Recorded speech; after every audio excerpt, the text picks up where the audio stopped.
The United States is currently engaged in an operation targeting one of the world's leading hostage taker, the world's leading sponsor of terrorism, the regime in Iran.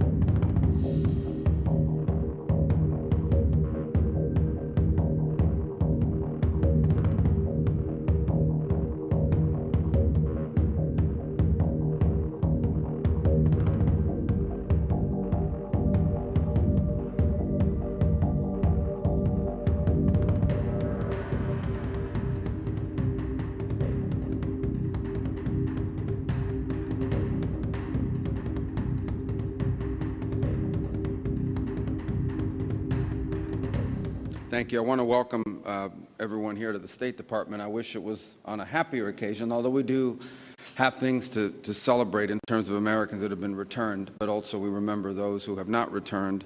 I want to open, first of all, just by stating the obvious. The United States is currently engaged in an operation targeting one of the world's leading hostage taker, the world's leading sponsor of terrorism, the regime in Iran. And first, I think we would all take a moment both to offer our thoughts, our prayers, and our condolences, and to honor the families of those who have fallen, the 7 Americans who have lost their lives in the initial hours of this operation.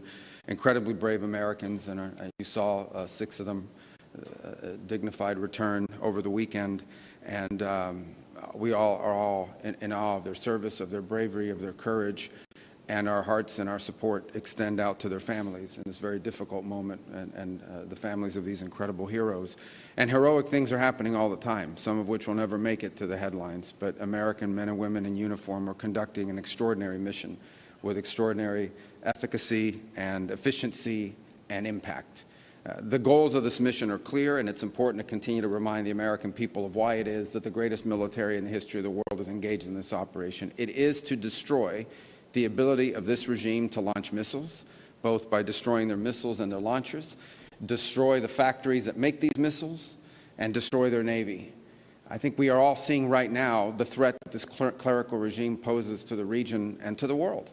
They are trying to hold the world hostage. They are attacking their neighbors. They are attacking neighboring countries, their energy infrastructure, their civilian population. They're attacking embassies. This is a terrorist government. This is a terroristic regime. And we are seeing them conduct terrorism using nation-state elements, using weapons like missiles and one-way attack drones. And the objective of this mission is to destroy their ability to continue to do that. And we are well on our way to achieving that objective every single day with overwhelming force, with overwhelming precision. The military, the United States military, the men and women in uniform are conducting an extraordinary operation. There are not a lot of cameras down there covering what they're doing, as opposed to some of the other images that you may see from some of the cities and capitals nearby. But I want everyone to know your military is getting the job done. And every single day, this regime in Iran has less missiles, has less launchers, their factories work less, and their Navy is being eviscerated. And the world is going to be a safer and a better place when this mission is accomplished. And we...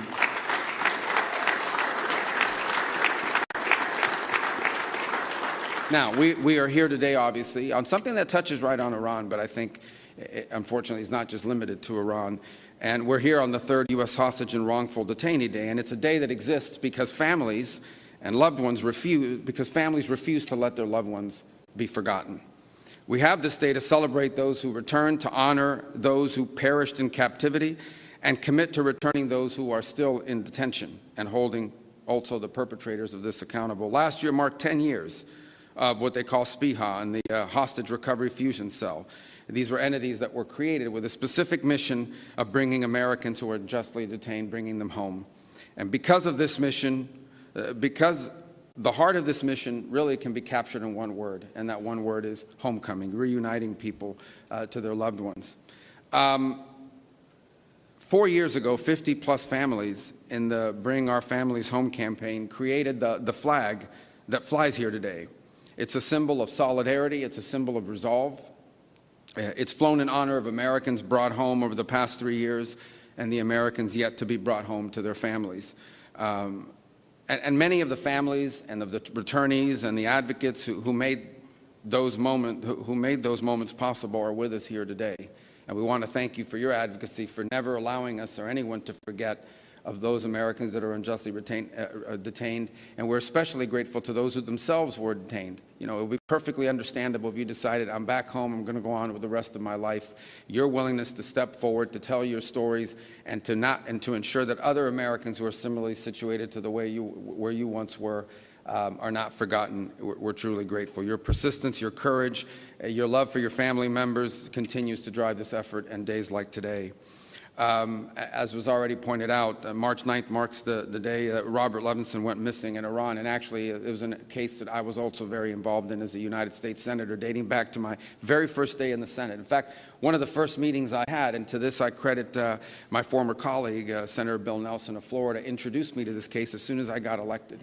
And because of Mr. Levinson's ties to Florida. And we remained on that case throughout my career in the United States Senate, and it's one we will not forget. It's indicative of two things: the fact that Americans are taken all over the world, but it is particularly a reminder of the nature of the regime that we're dealing with in Tehran. We're honored to have his sons here today, Dan and Doug, with us. Thank you for being here. We appreciate you very much.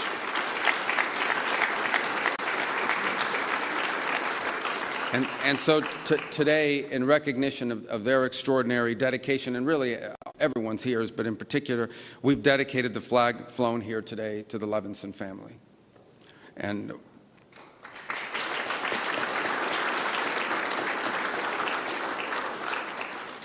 I think it's also important to give President Donald Trump a tremendous amount of credit. He has made, from the very first day in office, the return of Americans held abroad unjustly a priority of his administration.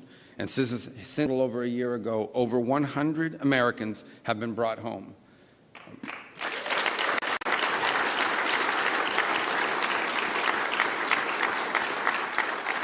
And by the way, here at the State Department, Adam and his team have done long working with our partners in the FBI and really across the interagency have done a phenomenal job in facilitating that, and they deserve a lot of credit as well. But the president isn't just focused on homecomings. He's also focused on ending the cycle of exploitation, of saying enough is enough, of ending the cycle in which Americans are somehow viewed as a valuable commodity that you can grab an American, you can unjustly hold them, and then try to trade them later on for some diplomatic concession or some political concession. We have to end that cycle. We have to make sure that Americans are no longer viewed as targets of opportunity around the world, and people and nation states and terroristic regimes like the one in Iran know that there are consequences for doing that. And that's why we established the state sponsor of wrongful detention designation. In essence, designating governments and entities that specifically use this as a tool of leverage to their benefit and to our detriment. They view Americans as a commodity that they can grab onto and then trade in the future. That cycle has to stop, and that's why this designation now exists. And that's why, you know, the first, I believe, country we designated right under this authority on February 27th was this clerical terroristic regime in Iran. Because when it comes to hostage taking, there has been no worse offender in the world than the clerical regime in Tehran. They are the worst offenders in the world of terrorism, and they are the worst offenders in the world of hostage-taking from the very early days.